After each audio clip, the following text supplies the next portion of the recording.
So, hapon na, at kung na sabi na mainit na panahon, pero ang may nangyari ay wala pa. Hindi pa yung mainit kumpara sa pagmamahal na nararamdaman natin para sa aming mga anak.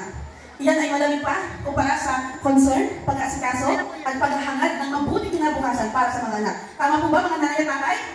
Ayan, isang magandang hapon po sa ating lahat. Ayan, so lalo na po sa ating punong nanay. Oy, magpahiyo! Ihag si nanay! Ihag! Ayan. Okay, so syempre, itong moment na ito po yung pinakihintay ninyo. Ano po? Tama yung sabi ni ma'am, sa loob ng 7 taon.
Sabi sa'yo, tulog na yung binatok. Gaganyan-ganyan yan eh. Tulog.